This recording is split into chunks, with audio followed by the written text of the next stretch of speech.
Bonjour à tous, bienvenue dans ce nouvel épisode du podcast Mes angoisses et moi. Aujourd'hui, j'ai la chance de recevoir Solène. Bonjour. Bonjour. Alors, tu es multicasquette, coach pour les entrepreneurs, conférencière. Tu as également un podcast appelé Audacieuse, si je dis pas de bêtises. Créatrice de contenu, tu cumules pas moins de 600 000 abonnés à peu près. Donc aujourd'hui, je voulais qu'on parle de ton parcours, des événements que tu as pu traverser, comment tu en es arrivé à faire ce que tu fais aujourd'hui.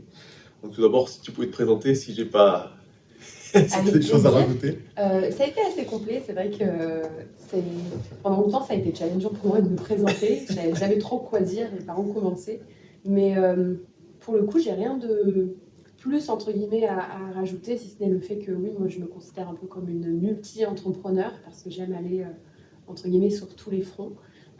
Et j'aime ne pas spécialement m'en tenir qu'à une seule chose. Donc, c'est un petit peu comme tu l'as décrit finalement, hôte d'un podcast, j'accompagne les entrepreneurs, je suis auteur aussi, alors pas encore d'un livre, j'ai sorti un oracle de cartes, rien à voir voilà, avec ce que je fais. Je ne suis pas du tout cartomancienne, mais il y a un oracle qui est sorti quand même. Et bientôt un livre, et puis voilà, accessoirement maman aussi. Ah oui, ça serait, j'ai oublié de le dire. Donc un sujet dont on a parlé tout à l'heure là, et avec lequel je voulais rediscuter avec toi, la multipotentialité. Est-ce que tu peux nous expliquer un peu plus ce que c'est? Ouais, la multipotentialité, c'est un terme un peu barbare quand on l'entend comme ça, on ne sait pas trop. Presque même arrogant parce qu'on entend tout de suite multipotentiel. Est-ce que ça sous-entend une supériorité QI ou quoi que ce soit? Pas du tout. Déjà, pour remettre un peu de contexte avec ce terme-là, on entend souvent multipotentiel comme haut potentiel. Tu sais, il y a beaucoup aussi ces tendances de je suis HPI, HPE, etc. Il y a parmi les multipotentiels des hauts potentiels, mais les deux sont largement distinguables. Donc, en fait, la multipotentialité, c'est très peu étudié encore à ce jour. Il y a eu quelques études dans les années 60 qui ont été faites, justement pour découvrir s'il y avait une supériorité de QI ou pas. En réalité, on n'est pas vraiment question, c'est plutôt cette idée d'être bon, on va dire ça, ou en tout cas d'avoir du potentiel dans plusieurs choses, dans énormément de choses. Donc quand on donne la définition, tout le monde a tendance à se dire c'est moi. C'est moi, tous les humains en fait ont du potentiel dans plusieurs choses. C'est pas tout à fait vrai, pas tout à fait faux. En fait, c'est pour ça qu'on entend aussi multipassionné, multipotentiel. Moi, je les distingue parce que multipassionnés, on est tous multipassionnés. Je pense que rares sont les personnes qui ont vraiment qu'une passion ou qu'un centre d'intérêt. Après, voilà, je pourrais aller loin avec ces explications. Tout n'a pas forcément à être monétisé quand on est entrepreneur. Par contre, multipotentiel, il y a quand même plusieurs facteurs, il y a quand même plusieurs cases à cocher avant de se dire, entre guillemets, multipotentiel. Et encore une fois, il n'y a rien d'arrogant, il n'y a rien de supérieur.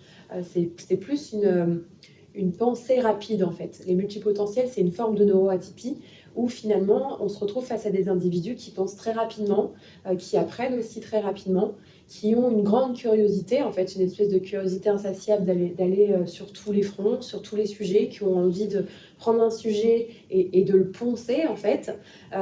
Et puis, qui sont aussi très adaptables parce qu'ils peuvent se retrouver à faire... alors, on retrouve parmi les multipotentiels des slashers. Les slashers, c'est vraiment ces personnes qui vont... par exemple, je pense que ça doit être un petit peu ton cas, qui vont travailler la journée sur quelque chose, imaginons faire un travail de bureau, et le soir travailler dans un bar. Voilà, je te prends cet exemple-là. Alors, il y en a chez qui c'est des travails alimentaires, mais parmi les multipotentiels, en tout cas, il y a aussi ce type de profil-là, où du coup, il y a cette forme d'adaptabilité parce qu'on va travailler dans différents domaines et ça va nous forcer quelque part à nous adapter et de façon plutôt rapide et simple pour ce type de profil, mais qui ne s'en rendent pas compte. Moi, tu vois, c'était tout à fait ça. Quand j'ai découvert ça, pour moi, c'était oui, mais c'est normal ça. En fait, quand tu te rends compte que tout le monde n'est pas capable de faire ça, c'est là que tu te dis, c'est comme une faculté en fait. Mais je ne me rendais pas compte à quel point, oui, je pouvais m'adapter et être un vrai caméléon, dépendamment de l'environnement où je me trouve, ça va le faire, quoi. J'aurai un tout petit temps d'adaptation. Je pense que tu es la seule, enfin en tout cas, j'ai un peu regardé, en France en tout cas, je pense que tu es la seule qui a évoqué ce terme-là, ce sujet-là. Et justement, J'aurais aimé, mais pas vraiment. Bon, enfin, en tout cas, t'es la première que j'ai trouvée. Ouais, en tout cas, t'es celle que j'ai je cherchée. suis la seule à le faire de cette manière. Après, il y a la manière un petit peu plus psychologique, euh, où il y a aussi beaucoup de personnes qui parlent de neuroatypie de façon générale. Donc, HPI, voilà. Moi, je suis vraiment sur la multipotentialité. Ce terme-là. Je ne parle pas du tout des autres neuroatypies, bien qu'elles m'intéressent, mais c'est pas ce sur quoi j'ai envie de me mettre, tu vois. Okay. Même les TDAH, etc. Voilà, c'est pareil, TDAH, les troubles de déficit de l'attention, il y en a beaucoup parmi multipotentiel, mais c'est pas ce dont j'ai envie de partager. Donc oui, on va dire que je suis un peu la seule à partager de cette manière-là. Et justement, dans un monde, ou en tout cas en France, où on a tendance à te mettre dans des cases,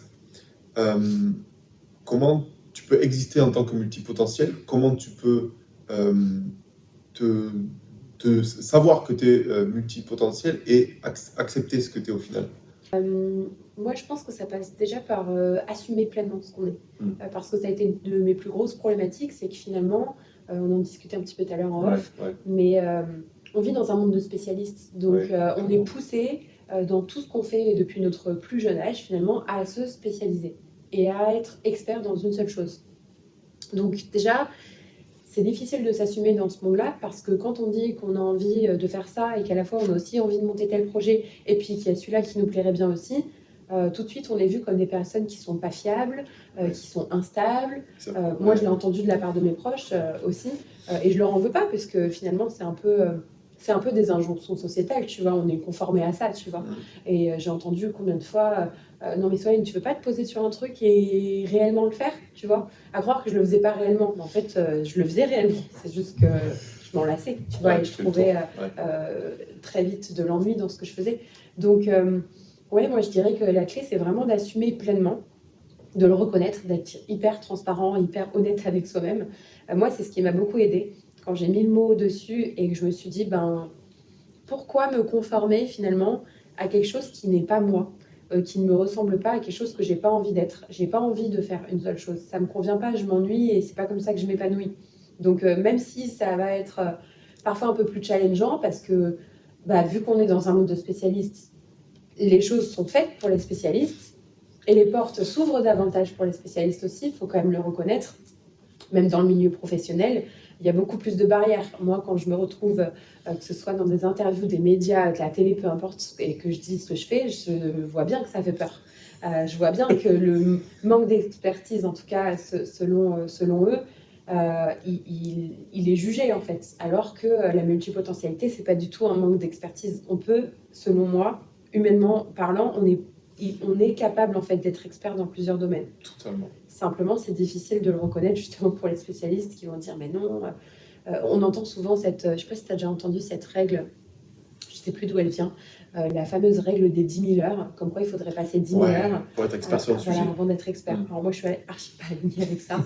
Je trouve que ça fait pas de sens. C'est vraiment une règle de spécialiste pour le coup. Et même si je suis pas en combat contre les spécialistes, pas du tout, mais je trouve que c'est pas vrai en fait. C'est pas réel, tu vois. Et voilà, si je dois prendre l'exemple à la Renaissance de Leonardo de Vinci, on en parlait tout à l'heure. Leonardo de Vinci, c'était le meilleur exemple polymath, comme ils appelaient à l'époque, un peu érudit, qui s'éparpillait sur plusieurs sujets et qui, à la fois, pour autant, n'était pas moins fiable. Enfin, tu vois. Totalement. La preuve encore aujourd'hui. Le mec était peintre, sculpteur, astronome, philosophe, mathématicien. Et pour autant, est-ce qu'il était moins bon et moins intelligent et instable? Non. Bien au contraire. Je sais pas. Au contraire, ouais. C'était plutôt très, très, très valorisé à l'époque, jusqu'à ce que ça switche un petit peu. Mais je pense qu'on va re-switcher et que vraiment les profils multipotentiels vont être davantage recherchés, même dans des salariats au final. Ouais, parce que clairement, plus tu fais de choses, franchement, je pense. Tu vas être utile. Ouais, je pense. C'est pas encore le cas. Mais tu vois, toute cette nouvelle génération d'entrepreneurs et de start-up qui débarquent, je pense qu'ils revoient aussi beaucoup leur recrutement en interne au lieu d'aller chercher l'expert, le spécialiste, d'aller faire un mix en fait. Ça ne veut pas dire qu'il faut évincer tous les spécialistes et dire non, on n'a plus besoin de vous, mais d'aller équilibrer en fait, tu vois, et de se dire des profils multipotentiels qui peuvent aussi potentiellement toucher à pas mal de choses. Quelqu'un qui pourrait être et à l'aise en communication et un petit peu en marketing, un peu en vente, tu sais, parfois ça peut être un peu, ou dans des tâches vraiment spécifiques. Un couteau suisse, c'est plutôt chouette, tu vois, ouais, ça peut te dépanner dans pas mal Donc je pense vraiment que ça t'aura changé. Ouais. Et je vais tout faire. Du coup, en tant que multipotentiel, j'ai remarqué que tu avais un attrait aussi pour le développement personnel, un peu la spiritualité. Mhm. Comment tu l'as découvert? Comment t'en es arrivé à cela, à parler de ça, à travailler toi là-dedans? Alors, le dev perso à proprement parler, on va dire, même si j'en ai un peu marre de ce mot-là, je ne sais plus quoi inclure à l'intérieur de ça, on le voit tellement. Moi, j'ai commencé un peu par là. J'ai commencé il y a 5 ans sur les réseaux, sur Instagram notamment. Et en fait, à l'époque, alors maintenant ça fonctionne plus, hein, à l'époque ça fonctionnait très bien. Je voyageais, donc du coup je partageais, j'étais un peu un compte mi-dev perso, mi-voyage, tu vois. Et donc je partageais mes photos de voyage et dessous je mettais des vieilles citations claquées qui sortaient de livres que je pouvais lire à l'époque et tout. En vrai, voilà, je me moque un peu de moi-même parce que on commence tous par là. Ah, mais Et à la t'évolues fois, petit à petit. ouais, voilà, c'est ça. Et à la fois, ça m'a fait aussi beaucoup de bien. Mais il est certain que tous les livres que j'ai lus à l'époque, je ne suis pas forcément alignée avec tous aujourd'hui, tu vois. En ayant découvert d'autres choses, il y a des choses qui sont très presque dogmatiques, en fait, tu vois, un peu comme la spiritualité. Et c'était beaucoup des livres américains où il faut faire ça, ce sont les lois pour faire ça, pour réussir, etc. J'ai un peu de mal avec ça maintenant. Je suis un peu du genre à justement, à l'image de la multipotentialité, à naviguer entre les choses et à me créer un peu mes propres règles. Voilà, donc j'ai commencé un peu comme ça. Pourquoi pas. Ce qui fait que ça m'a construit ma communauté aussi, donc au final je ne vais pas cracher dessus, parce qu'en fait, même si les algorithmes étaient différents, etc., à l'époque, il n'y avait pas beaucoup de personnes qui faisaient ça. Tu vois, je te parle de ça en 2017-2018. Avant le C'était Covid en pas, plus. ouais. C'était 3 ans avant le Covid. Il n'y avait vraiment pas beaucoup de personnes qui partageaient des choses sur le dev perso de façon générale. J'habitais au Canada aussi, donc j'avais beaucoup d'influence américaine. Plus en avance. Ouais, ce qui m'a aidé aussi, pour être très sincère, ce qui m'a aidé, et c'est de là-bas que je me suis lancée en tant qu'auto-entrepreneur parce que j'étais aussi beaucoup moins limitée, je pense. Donc, en fait, il y a eu tout ça qui a navigué un petit peu autour de moi. Le fait que je me retrouve un peu solo de l'autre côté de l'Atlantique, j'étais beaucoup moins limitée par ce qu'on projetait sur moi en France notamment, et très influencée en fait par les Américains. Par le nord de l'Amérique de façon générale, mais même dans les programmes que je prenais, les livres que je lisais, etc. Donc je pense que ça y a joué. Et après, petit à petit, un peu plus tard, en 2020, j'ai découvert la spiritualité, on va dire. Ou elle est venue à moi, je ne sais pas trop. Mais je l'ai approfondie davantage quand je suis partie à Bali, forcément. Ouais. Voilà, épicentre de la spiritualité et des plus gros perchés. Mais c'est la réalité. Ah, je l'aurais pas dit comme ça. Non, Bali, c'est chouette. J'y vis, donc la preuve que ça me dérange pas plus que ça. Ça a été, non, ça a été super, même si encore une fois, je remets beaucoup de mes croyances en question aujourd'hui, parce que, en fait, à l'époque, encore une fois, en 2020, pour moi, c'était un peu l'émergence de tout ça, tu vois. Et c'était il y a pas longtemps, hein, mais les choses changent tellement vite que j'ai l'impression de parler d'une époque où c'était il y a 10 ans. Et donc, il n'y avait pas encore énormément de choses à ce sujet, ça arrivait à peine. Maintenant, on ne voit que ça. Et c'est peut-être aussi pour ça que je pense que j'ai remis en perspective pas mal de mes croyances.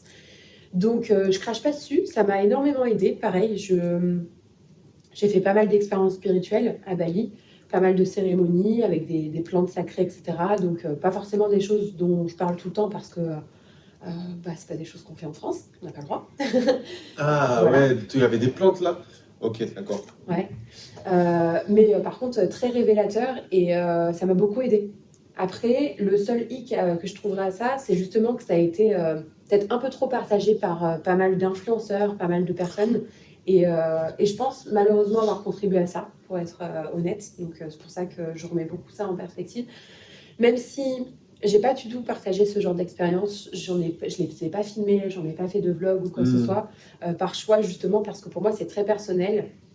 Mais on en a tellement entendu parler que encore parfois je reçois des messages de personnes qui me disent écoute, est-ce que tu pourrais me donner le nom de ton chaman à Bali, j'ai envie de faire telle expérience, etc. Et je le fais pas en fait.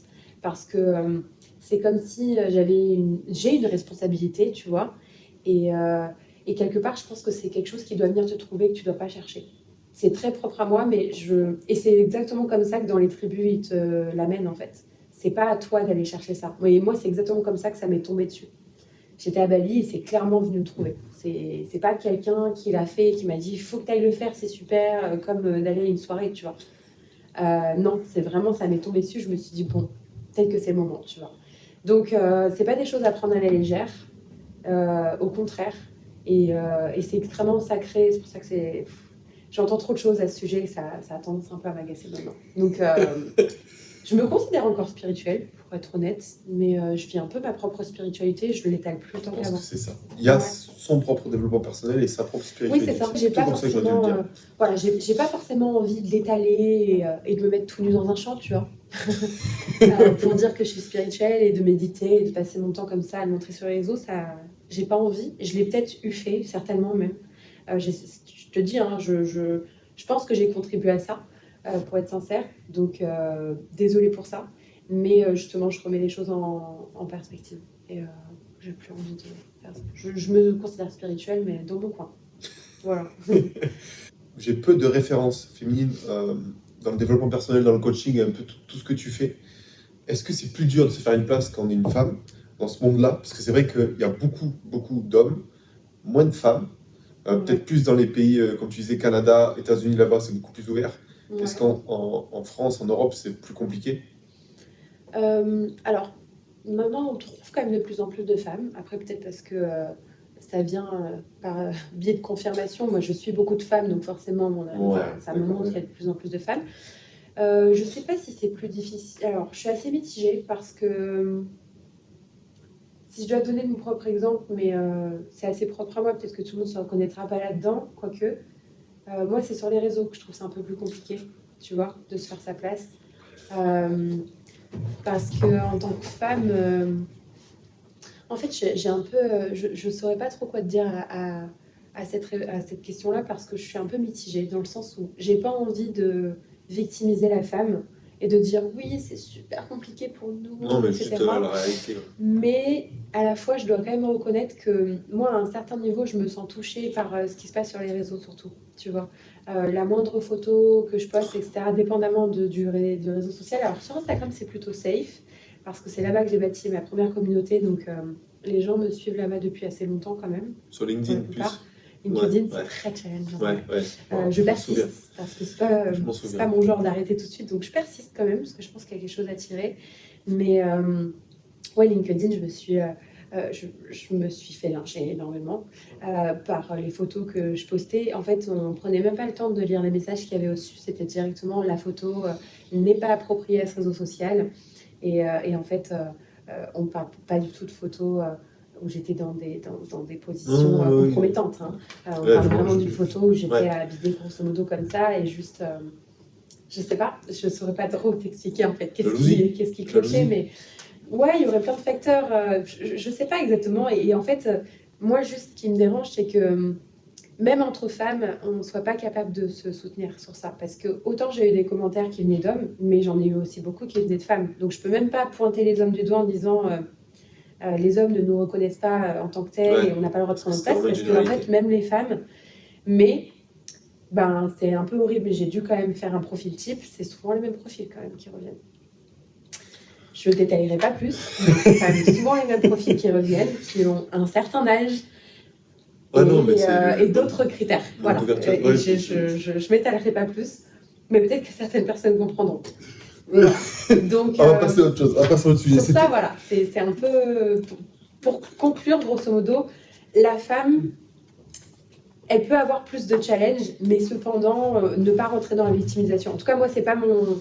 J'ai pas envie de rentrer là-dedans en me disant pauvre de moi, parce que en fait, et à la fois j'ai pas envie d'être une nana enragée, parce qu'on a trop cette image aussi à l'extrême, comme dans tout, de la féministe enragée dans la rue, sans alerte. Tu vois. En gros, non, mais c'est juste que. J'ai pas envie de rentrer là-dedans, mais j'ai aussi envie de défendre la cause de femmes qui sont comme moi, qui ont juste envie de poster et d'être écoutées et qui le sont pas. Et ça, c'est dommage.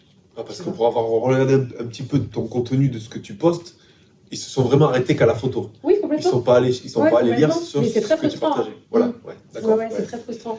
Mais bon, après, j'en joue un petit peu aussi. Ouais, oui. Il faut. Parce qu'au final, ça attire l'attention quand même, dans tous les cas. Exactement, Ouais. mais ce bad buzz m'a beaucoup apporté aussi. Hein. Ouais. Alors, une autre question, on va totalement changer de sujet. Bien souvent, on dit que d'avoir un chemin hors norme, on peut être freiné par l'entourage. Mhm. Est-ce que toi, ton entourage, ça a été un frein quand tu t'es lancé dans l'entrepreneuriat? Pas du tout, parce que tu as dit que tu étais aussi à l'étranger. Est-ce que du coup, tu as été soutenu là-dedans? Ou est-ce que du coup, il fallait aussi être dans les cases? Alors, ma famille, ça va, très honnêtement. En tout cas, ma mère, mes frères, ça a été compris. Mon père, c'était un peu plus compliqué parce qu'à l'époque, j'avais pas énormément de contact avec lui. C'était une époque un peu particulière où pendant 10 ans, il s'est passé un temps de latence comme ça. Donc, non, mon père ne comprenait pas trop. Par contre, mes amis, qui ne sont plus mes amis, amis de l'époque, non, n'ont pas du tout compris. Ma famille, honnêtement, ça va. J'ai pas du tout eu de bâton dans les roues, même si personne n'est entrepreneur chez moi. Ma mère m'a toujours fait confiance quand même. Donc, même quand j'ai décidé, je ne suis pas allée très loin dans les études, j'ai fait un BTS et après je me suis arrêtée. Et j'avais passé les concours pour aller en école de commerce, classique, j'ai envie de dire, et je ne suis jamais allée. Et en fait, ça a révolté mon père et ça n'a pas du tout révolté ma mère, ça a presque rassuré ma mère parce qu'elle m'a toujours fait confiance. Donc, tu vois, tout a été de la même façon pour l'entrepreneuriat. Quand j'ai décidé de quitter mon job salarial, etc., et encore que je faisais les deux pendant un moment pour m'équilibrer, ça l'a pas inquiété. Et par contre, c'était plus mes amis d'époque, dont des amis de BTS, justement, qui sont restés à cette image-là de la Solène, qui était un petit peu moins bonne qu'eux en plus, tu vois. Donc, l'image très scolaire. Solène, elle a 13 de moyenne. Et moi, j'ai 13,5 et l'autre, elle avait 15, tu vois. Donc, Solène, elle n'est pas capable de faire de l'entrepreneuriat. En gros, c'était vraiment le discours. Mais tout était sous couvert d'humour. Sauf qu'au bout d'un moment, l'humour, ça passe plus. Ouais. Et voilà, il faut reconnaître que c'est juste pas sain comme relation. Donc, non, ils n'ont pas du tout compris et pas voulu comprendre surtout. Parce que comme je t'ai dit, j'étais de l'autre côté, mais c'était des personnes avec qui j'avais encore quand même beaucoup de contacts. On s'appelait régulièrement, etc. Puis, en bonne copine, on se demande quels sont nos projets, tu vois. L'une habitait aussi à l'étranger, l'autre était restée en France. Alors, vous faites quoi, etc. Et en fait, moi, ça a commencé avec Instagram. On m'a beaucoup remetté avec Instagram. On me disait, ouais, ça y est, tu deviens influenceuse. Puis, tu vois, je te dis ça il y a 5 ans et c'était pas très bien vu, tu vois, même si maintenant, ça va. Les influenceurs, ça a commencé avec les stars de télé-réalité. C'est ça. Et en fait, elles m'ont un peu envoyé ça dans la face, quoi. En gros, non, mais ça y est. Je me souviens, j'avais passé la barre des 10 000 abonnés à l'époque. Et c'était incroyable, tu vois. Et elle m'avait dit, ça y est, tu vas faire de la télé, tu deviens influenceuse. Je leur ai dit non, pas du tout. Juste, je partage ce que j'aime et ça fonctionne et c'est cool. Et en fait, je suis en train d'essayer de monter un truc à côté, quoi. Donc, sans rester à l'image, sans aller chercher derrière, en fait. Non, rien. Puis en fait, elle posait pas de questions non plus, ça les intéressait pas. Donc en fait, au bout d'un moment, les relations allaient que dans un sens, ce qui fait que j'ai coupé. Mais j'ai coupé il n'y a pas si longtemps que ça. Donc ça a mis longtemps quand même. Ça a mis longtemps, j'ai coupé au niveau du Covid, par là, 2020-2021. Je suis quand même restée 3-4 ans à persister, à me dire mais non, peut-être qu'elles ne comprennent pas. Non, elles n'avaient juste pas envie de comprendre. Donc en fait, il y a des personnes, coûte que coûte, il faut juste te détacher de ça. C'est très cliché ce que je dis, mais c'est vraiment réel. Faut pas aller plus loin que ça en fait. Et tout le monde n'est pas fait pour rester jusqu'au bout, donc c'est pas grave. Ouais, t'attires de nouvelles personnes au final. Exactement. Pour attirer d'autres. Complètement. J'ai attiré des gens qui me ressemblaient plus. Et c'est malheureux, mais c'est vrai, parce que en fait, souvent on dit oui, mais les influenceurs, ils restent qu'entre eux, les entrepreneurs, ils restent qu'entre eux. En fait, bah ouais, tu vois, mais c'est les gens réel. qui pensent comme toi, exactement. qui sont comme toi. Et donc, heureusement et malheureusement, comme on veut, on choisit de voir du côté qu'on veut, mais je me suis rapprochée de gens qui étaient comme moi. Donc, soit des gens qui avaient un peu de monde sur les réseaux, mais qui pouvaient du coup comprendre ça, parce qu'en fait, tu te retrouves aussi face à des responsabilités et des challenges, hein, quand tu es un tout petit peu exposé, quand bien même t'es pas, voilà, je suis pas du tout connue, mais juste d'être exposé, c'est encore différent. Il y a des challenges que tu ne vois pas venir et les personnes qui ne le sont pas ne le comprennent pas. Donc tu vois, je me retrouvais face à des discussions avec mes amis qui disaient que c'était des discours de princesse, quoi. Tu vois. Donc qu'est-ce que tu veux faire? Et toi, tu es là, ok, c'est pas grave, je ne vais pas vous partager mes peurs. Et non, ça sert à rien si vous ne comprenez pas. J'ai vu sur un de tes TikTok dernièrement, je crois que c'était un qui était épinglé en plus. Tu as une période difficile en 2021, baisse de revenus, relations difficiles, je pense que c'est ce que tu disais là, crise identitaire. Comment tu t'en es sorti? Et Quelles ressources tu as utilisées? La même question que Ouais, pour très Chris au bonne final. question. Ouais, 2021, ça a été un peu la descente aux enfers pour moi parce que, comme je t'ai dit, donc j'ai commencé à entreprendre en 2018 à peu près et j'ai vite cartonné. Je ne sais pas si c'est de la chance, sûrement. Il y a sûrement un facteur chance là-dedans, mais j'ai vite cartonné.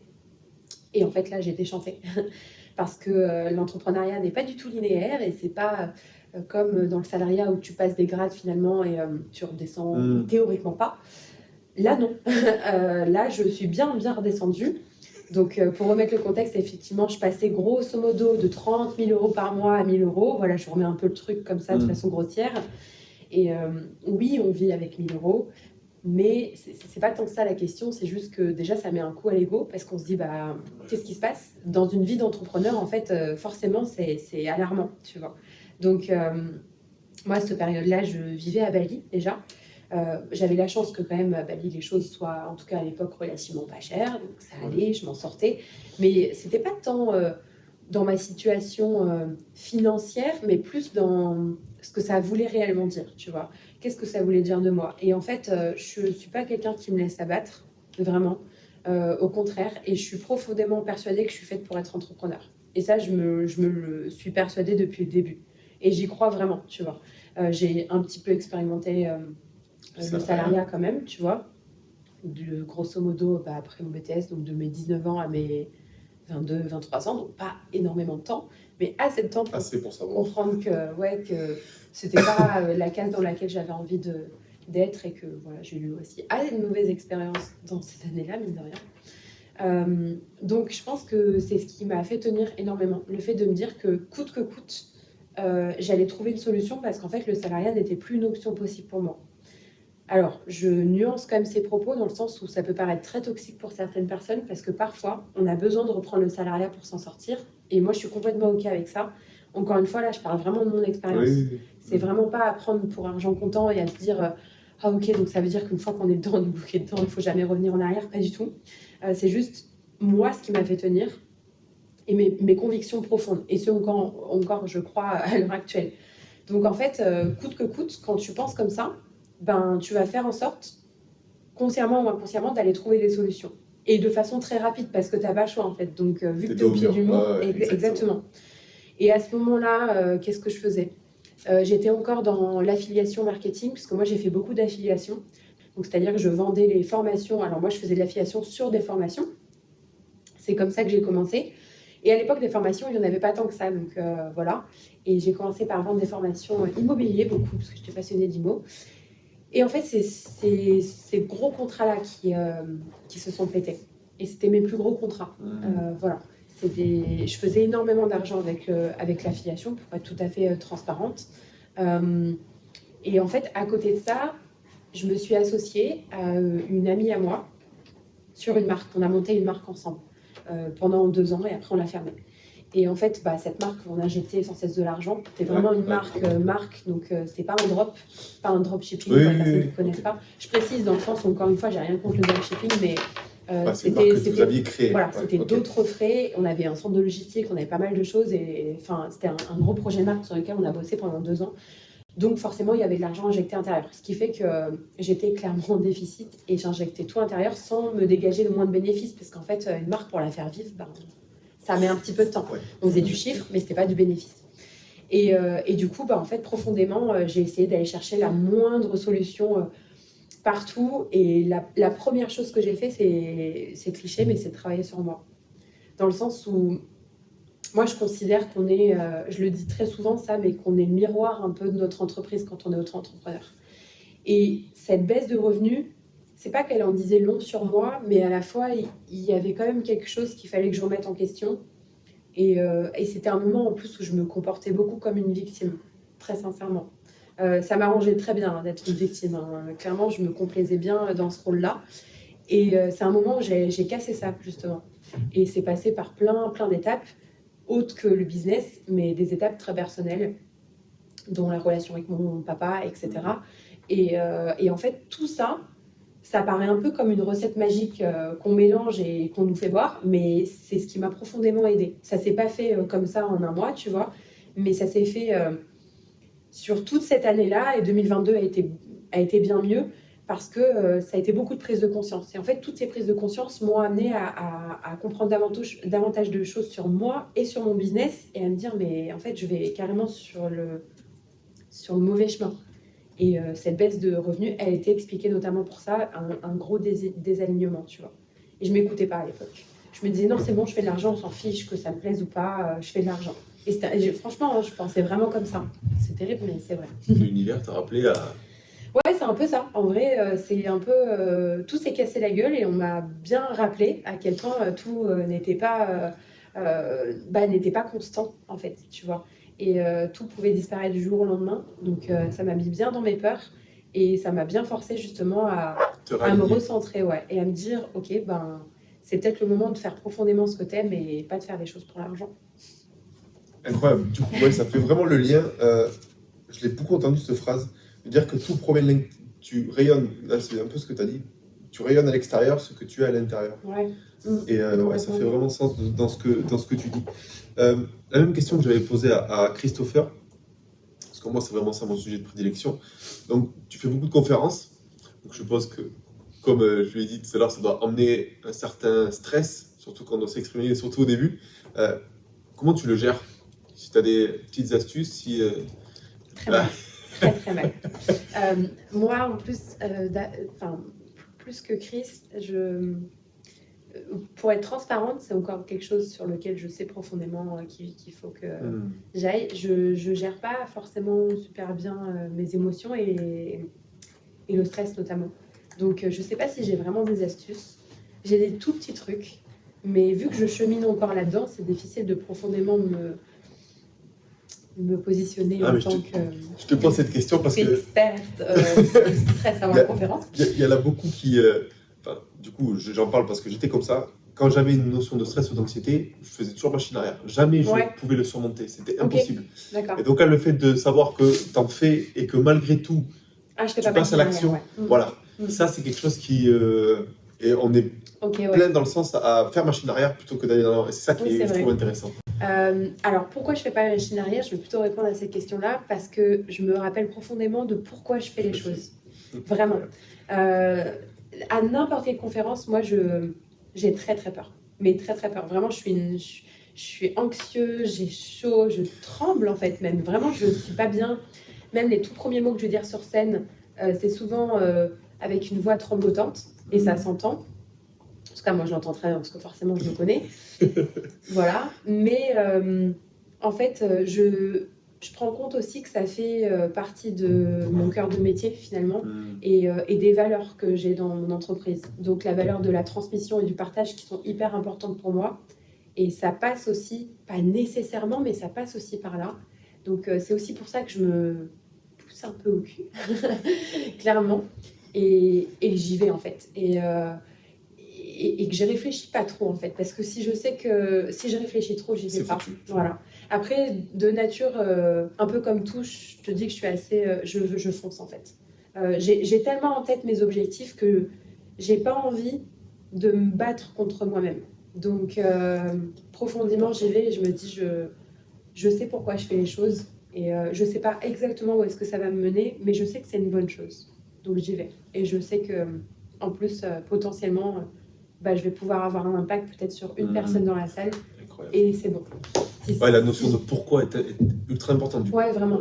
Vraiment. Et moi, c'est beaucoup l'impact. Si j'ai impacté une personne, ma mission, elle est réussie. Parce que cette personne, elle impactera d'autres personnes. Et on y va en chaîne. On va passer sur des questions plus douces. La même que j'ai posée du coup à Christopher. Donc, du coup, maman, entrepreneuse, coach, femme. Comment tu réussis à prendre soin de toi là-dedans, que ce soit physiquement, mentalement, et pareil, est-ce que tu as des habitudes que tu as toi au quotidien? Alors moi, pour le coup, je fais quand même assez attention à comment je me nourris de façon générale. Voilà, petit up à l'astrologie ascendant Vierge. Oui, je suis aussi astrologue à côté. En fait, je fais quand même assez attention. Pour moi, c'est hyper important de bien nourrir mentalement, mais ça passe aussi par le corps. Pour moi, mon corps, c'est un temple. Alors, attention, je ne vais pas te cacher que depuis que j'ai accouché, ça ne veut pas forcément dire que je suis hyper assidue. Cependant, je mange quand même super bien. Voilà. Donc, pour moi, l'alimentation est hyper importante. Mais tout est à nuancer, ça ne veut pas dire que parfois je me tape pas une bonne pizza, on s'entend. Je mange pas que des feuilles de salade, mais je fais attention quand même à ce que je fais et j'essaie quand même d'avoir une hygiène même de sport assez régulière quand je le peux. Mais voilà, là, ma fille a 9 mois, donc c'est pas forcément évident. Ouais, faut... Voilà, c'est pas forcément évident, mais là typiquement, si je te prends l'exemple de là en ce moment, ça fait 2 mois qu'on est retourné en France, bah, je suis pas allée au sport. Si, je suis allée une fois, quoi. Donc tu vois, ça fait bien 2 mois que je suis pas retournée au sport vraiment.